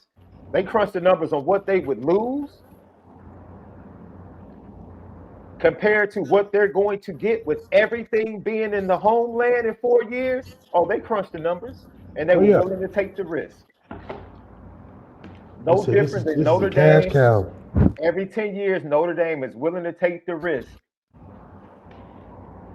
of what, 20 to 25 mil? Yep. To be able to make their own decisions. So it's good for Notre Dame to lose 20 mil not being part of a conference and TV revenue to keep their independence and to keep the fan base happy. But somehow, some way, the business decision that's made to maximize in Los Angeles in 2028 and missing out on this opportunity is a dumb decision.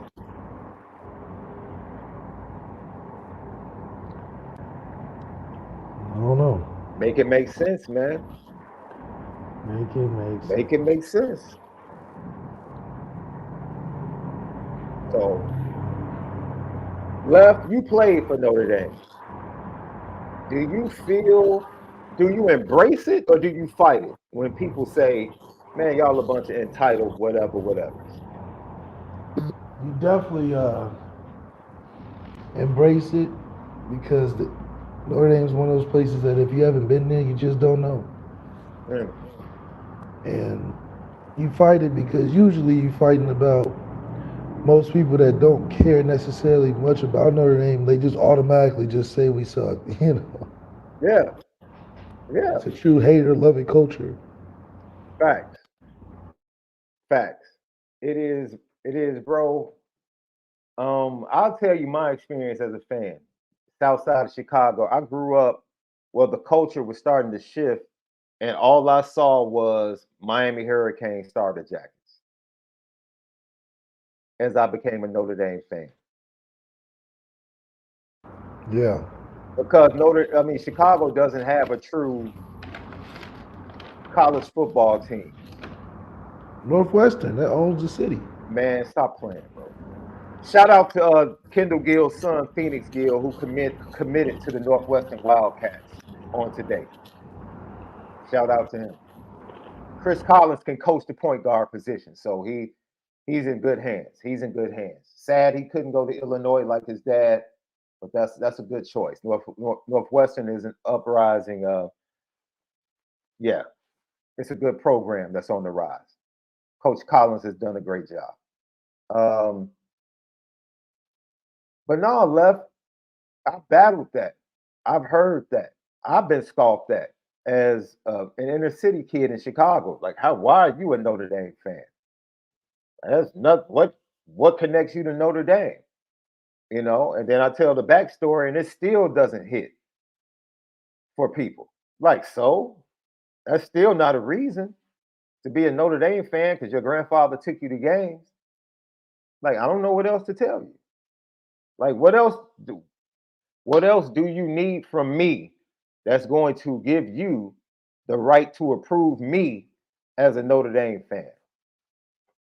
And why are you so upset about what Notre Dame has built and the brand they've built? That's why I don't understand why people get upset at what Caitlyn Clark has built. Like, two things. She is a big brand. She might be the biggest brand in the WNBA. You know what else can be true? She's not a top 15 player in the WNBA. She leads this category. She leads that category. She's the fastest to this. You know what else? She's shooting 37% from the field and 30% from three. She's struggling defensively, and she's a turnover machine. All those things can be true. She's a rising star. She sure is. The Fever are going to get better. The WNBA are going to make sure that they get better. I guarantee that. That's right. I guarantee that. But at the end of the day, it doesn't change the fact that she's done everything that she's done to become that. And she should be rewarded handsomely, financially, for that. See, I don't hate the player. I don't hate the player at all. It's the game that's whack. It's the game that's whack. Yes, and there's no way, there's absolutely no way she should have gotten a signature shoe before A'ja Wilson. No way. That should not have happened. Shouldn't have. If everything was right with the world. Unfortunately, it's not. But she deserved that shoe. She definitely deserved that shoe. But that just puts a spotlight on the fact that they were mistreating A'ja before she even popped off. Before Caitlyn Clark popped off, people were disrespecting A'ja and what she was doing. People weren't tuning in. Once again, the United States doesn't give a darn about women's basketball. They don't. And it's okay. Well, it's not okay. I don't want to keep saying it's okay, left. It's really not okay. But if that's the decision that people make as far as how they view their time and spend their money, then that's fine, man. That's fine. And I'm honest enough to say that being born in Chicago kind of breeds a different mindset towards basketball in the inner city of Chicago, where there really is no separation, bro. The basketball culture of Chicago is very much blended. There is no women's game, that boys game in high school. Man, you going to the basketball game. You going to the basketball game today? There is no separation. There is no specificity when it comes to the two. The women's championship game in the city of Chicago is sold out every year. Every year, sell out. Just like the boys' game. Just like the boys' game. I'm just blessed to come from that culture, and it impacted my viewing of the game. And I watch the WNBA games just like I watch the NBA game. That's me. And my impact is from the city that I come from. And that's why I say Caitlyn Clark doesn't move the needle in the city of Chicago in the inner city. Because the culture has already been set. She's not needed on the inner city of Chicago, but she is needed elsewhere. And the WNBA should be happy. That's right. They should be. They should be happy that she hit. They absolutely should be happy that she hit. But she's needed elsewhere. Stop trying to make her out to be this savior, man. Stop. Just let the young man. Can you let the young lady pursue her dream, please, in peace? Let her climb the mountain in peace. Do you get backlash when you tell people you graduated and played at Notre Dame? Like when the word Notre Dame comes out, do people look at you differently? Like, oh, you went to Notre Dame? No, I get like I don't know how you describe it. I think it's like an admiration. At the same time, it's like a disbelief, you know. So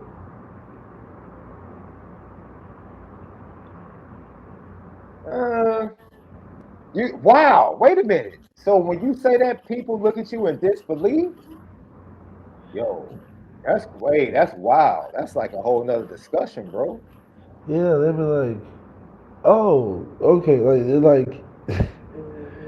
it's like, oh, out of all, okay, so it's like it puts their antennas up a little bit, if that means anything. So their Like, antennas because of the school, or they just don't expect. They see I don't you, know. and It's that an doesn't interesting line thing. up with what they expect Notre It's Dame the to look two. It's like. the two things. It's like, oh, you went there. Oh, and you played quarterback. It's like one of those two. Oh wow, Yeah, it's pretty crazy. Ira Steele, we do, of course. I don't. How much do you watch the UFL? I try to watch I try to Jerron watch play. it as much as I can. You know, Yeah, I and think they have before, pretty good. They just don't have any stars. You know, it's just a yeah, star thing. yeah, and before Dex got hurt, and healthy return to Dex. Before Dex got hurt, I would watch his game. So yeah, I would watch once again. I'm not tuning into UFL games like that. This is a great People not. example. People not. Iris Steele, thank you. I'm not tuning in to UFL games, but anytime I know a Notre Dame player's on the roster, I try to watch the game. And the UFL those games aren't fully crowded either. Mm-hmm. They're about as empty as what a WNBA game would be, type of deal. I'm sorry, man. Thank you for bringing that up, Iris Steele. That's a great question. How long do you think it has lasting power? What does? The UFL and I think it's the more other of leagues. a good place to have players that are on the fringe or trying to make it back, to have a place to go and play while they're waiting on their opportunities, as opposed to like basketball. Mm-hmm. There's 5 billion options if you don't go to the NBA. Yeah, You know? yeah, yeah, and yeah. Shout out! Definitely watching the championship game. Kevin Austin Jr. and Alizé Mack will be playing in the championship game, Birmingham and San Antonio. So yeah, that's what I'm saying. That's what drives marketing. That's what drives everything. Is like, yo, you watch the trends and you watch what people are connected to. And when you have a league like the UFL, it's great for them to have players that have played at programs like Notre Dame, Alabama, Ohio State, Georgia in the league, because the fan bases will be interested in what their former players are doing. So, would you ever go back and try to play, or are you just totally done? I really like coaching. Mm. You know, there's an opportunity to do that. Yeah. Yeah. Look, man. I've actually watched, like I said, watching Memphis and the games with Duran and Dex.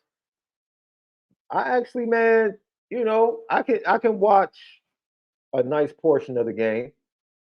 You know, I'll turn away every Because now of and who then. you know, right? Yeah, because of who I know. And that's why I don't understand like why people don't get what's going on. Like people love or hate Notre Dame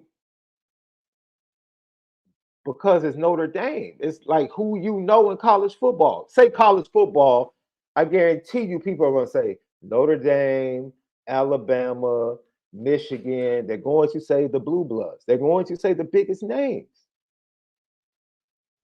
Why Every why do time. people get upset? Yeah, you say WNBA, Caitlyn Clark. Why wouldn't people say Caitlyn Clark? Why would you be mad that that's the first name that people would say?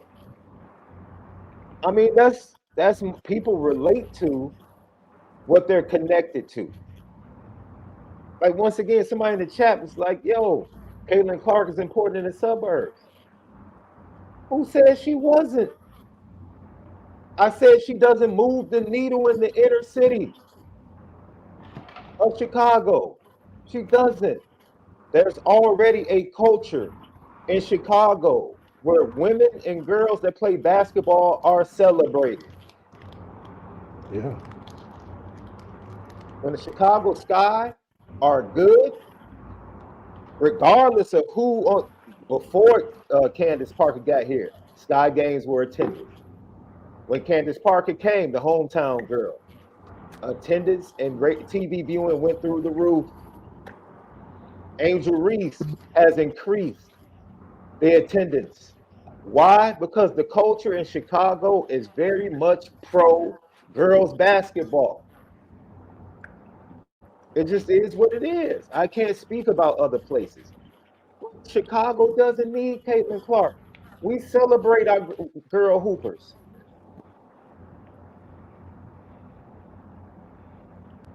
The Mac Urban girls traveling squad is just as dope as the boys squad. Just as dope. I think New York, the inner city of New York, if I'm not mistaken, has a similar culture.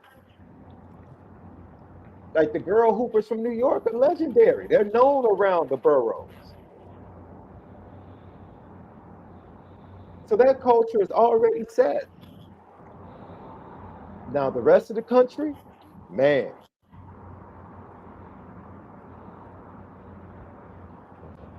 No, I disagree. NC Notre Dame fan, you need to do your research because Larry Bird didn't play with anybody else, and he said this.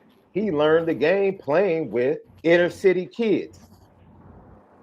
He's talked about this. That's why his game was the way it was played. So, no, we didn't see Larry Bird. But when we saw Larry Bird and the way he played, he resonated. You know why? Because he played just like us, but he wasn't athletic. Yeah. Go read about Larry Bird. He didn't play on his side of town. He would go to the other side of town and play on those courts. And that's how he got better. He's talked about it several times. Larry Bird had literally said, I got bored on my side of town. He said this plenty of times. I got bored on my side of town, so I went to play on the other side of town. And that's how I got better. He ain't get bored over there. I do. So this is real simple. We try to make it's a real simple topic, man. We make it complex because of our complexities, man. It's okay.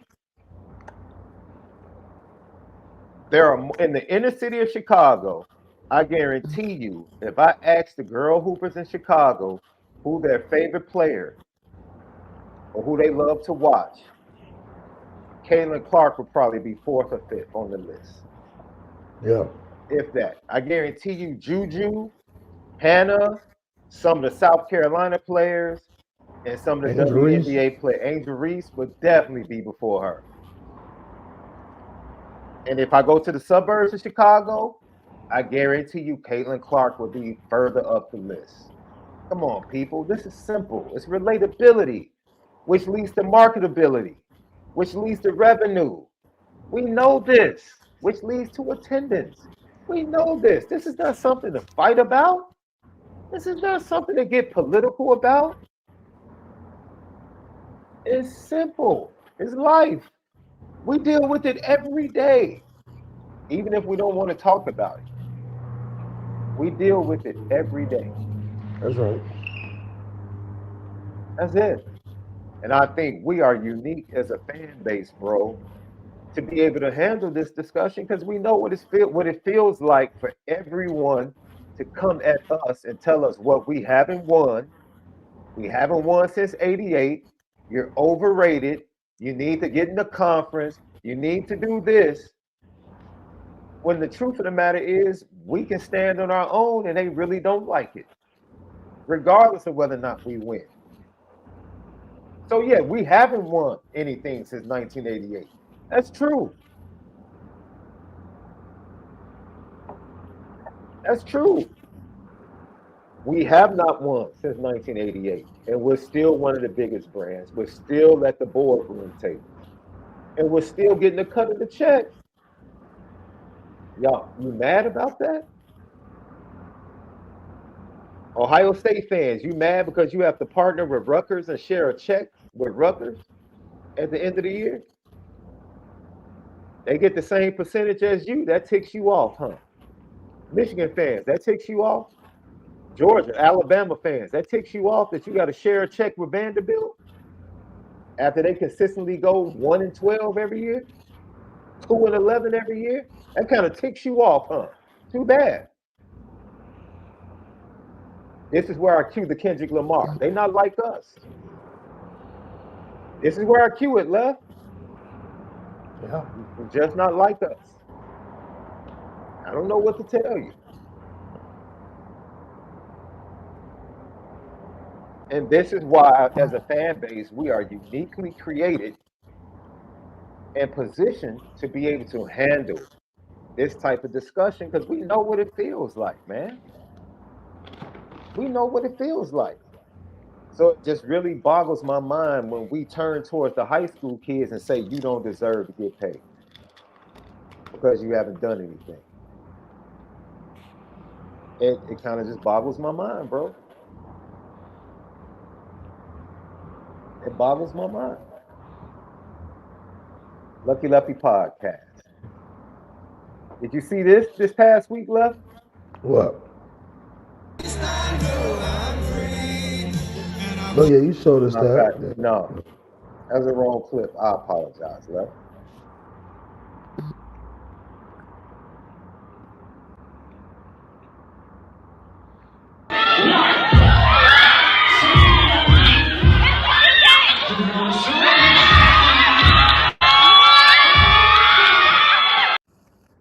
So James Harden attended the wedding of Rajon Rondo this weekend, and his date called the bouquet, Left, and you saw his face. Yeah, he saw half of everything. Yeah, that's what he saw. He absolutely saw half his money leaving. But also in that,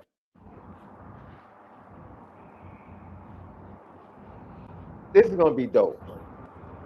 When you get married, Left, what's your entrance song? Because Rajon Rondo and his new wife, they chose March Madness by Future. Which, with him being a basketball player and probably a huge Future fan, like, okay, dude. So you get married when it happens, Left, and you enter the song you're walking into the reception. What do you think it's going to be? Please don't tell me you're choosing Drake. No. Okay.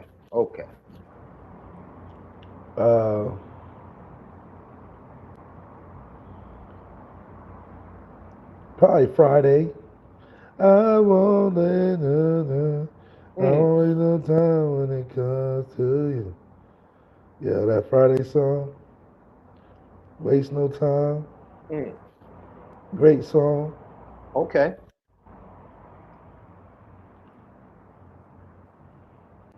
Gotta check it out. That's interesting, Left. I think I would change it up. I think it would really be a last minute decision. I'm from Chicago, Left. So it's a huge house music influence on me and my wife. Huge. Okay. So we probably would have a house music choice. We probably would have like a hip hop choice, but then we probably would have a turn up choice. Um, Percolator might be one of those choices. Mm.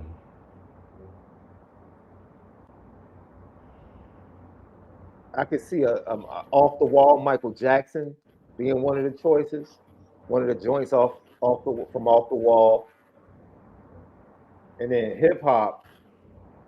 See, man, look, bro, we are like some straight. It's so funny, man. I can see some Juvie or some Mystical being our choice.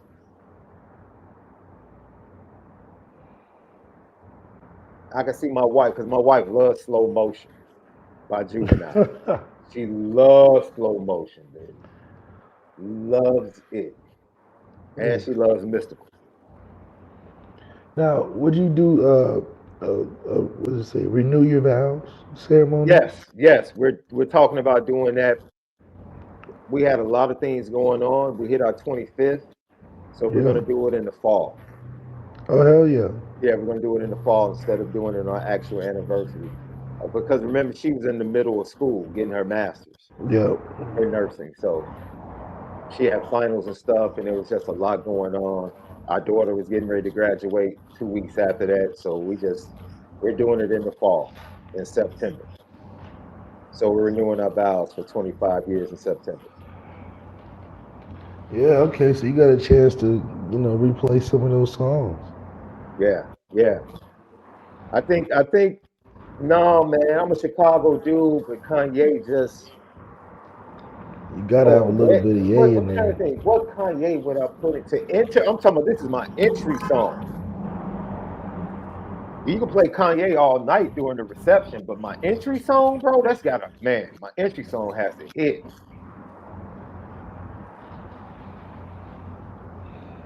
You got so many. I don't know.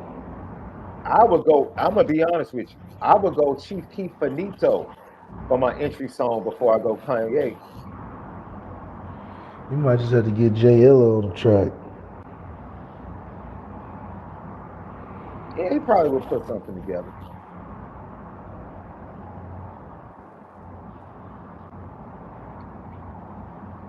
Lucky Lefty podcast, man. Anything else you want to say about I don't understand I don't understand why people hate Notre Dame so much, bro.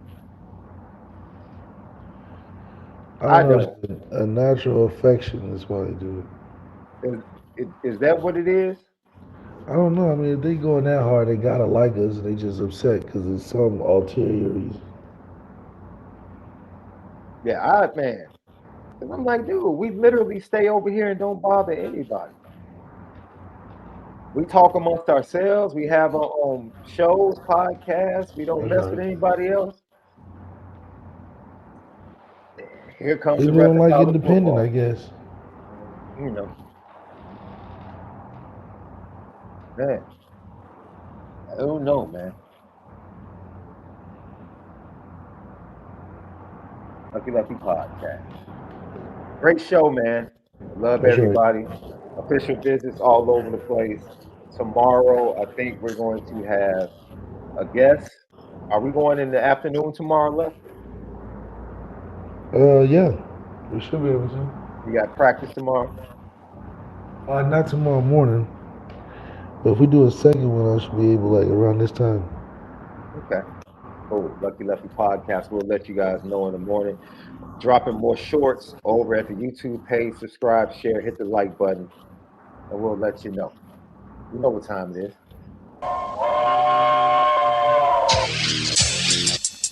Petticoat, petticoat. Petticoat Junction. It's time to get petty Oh, we did a good job executing. Now, you upset with something? and fire up the Petticoat Junction train. I just don't like you. You don't? No. What is today's petty history? Petty Junction.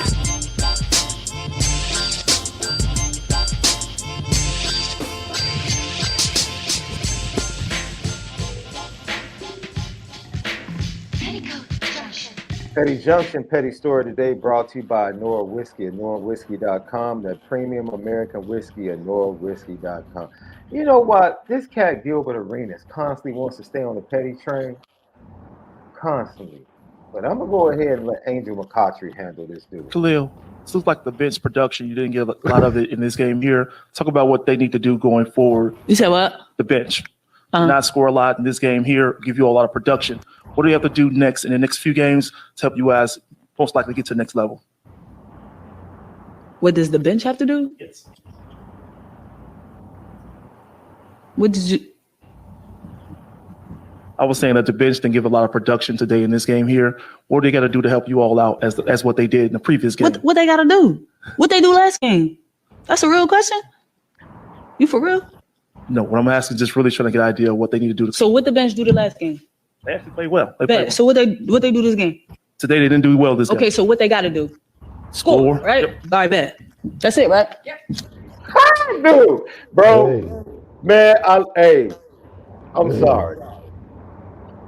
A lot of people took shots at this young lady, but sometimes some of the questions are dumb, or either they're not worded correctly.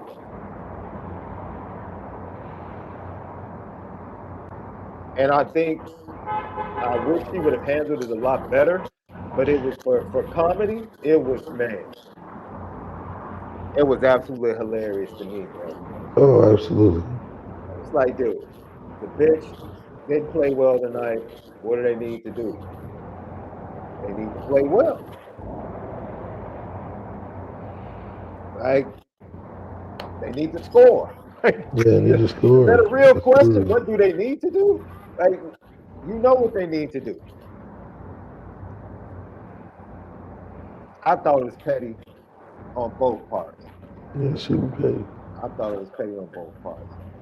And then I was talking about Gilbert Arenas, bro, but I think this is Angel McCautry right here. So this message is for Gilbert Arenas. First of all, my name is Angel McCautry, not Angel McCourty. Secondly, if you heard what I said, instead of having selective hearing, you would have heard I named 3 incidences. Jackie Young's incident, Angel Reese's incident, and also Caitlyn Clark's incident. And what I said was, as a vet, I'm going to take up for my teammates. It doesn't matter who it is, okay? It's not my fault that the media honed in on one player. So don't try to make it seem like I'm trying to make a comeback to the league to just protect one player. No, any teammate of mine, I will protect, because that's what vets do. Real vets. Okay, people that know my story know I have been injured twice, I have gone through a lot, and I have been trying to make a comeback to the league since 3 years ago, to retire the way I want and to finish out winning. That has been my goal. So don't do that to me, Gilbert. That's not what we do. Next time, call me. You can call me and talk to me. We know what the media does and how they twist situations. And real vets, they do take up for their teammates. They don't have to bring guns to the locker room. Dude, the way she ended that with the "we don't have to bring guns to the locker room," super petty. Shut it down, yeah. Super petty. Angel McCautry, I think she's a 3-time gold medalist, if I'm not mistaken. WNBA scoring champ for the Atlanta Dream, is going through a comeback from 2 severe injuries in her WNBA career. Man, Godspeed to her as she rehabs and tries to get back to the dub. But yeah, Gilbert, man, he does the most. And to accuse her of riding for Caitlyn Clark just to get back in the league, it's like, what? What are we talking about? I'm shocked. Let me be honest, love. The stances that these NBA players have taken several of them on this Caitlyn Clark issue are just flat out mind-boggling to me. Mind-boggling to me.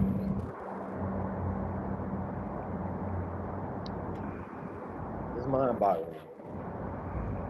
I got it, Left. Okay. I got it.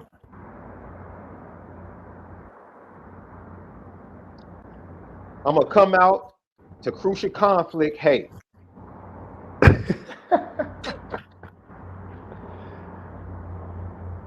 I'm gonna shock everybody. I'm gonna shock everybody, Left. I'm gonna come out to crucial conflict. Hey, in the middle of the bomb. Oh shoot. That's gonna be a conflict. That's gonna be a conflict. It's gonna be a crucial conflict right there. They're gonna take my GC license, Left. Right there. They're gonna take it right there. Come here, man. Nah, Yeah. bro. You gotta holler at us. Go ahead, slide it over.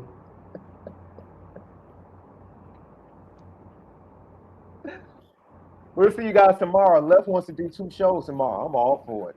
Yes, Let's sir. rock out. Lucky Lefty podcast. We missed you guys. Back at it.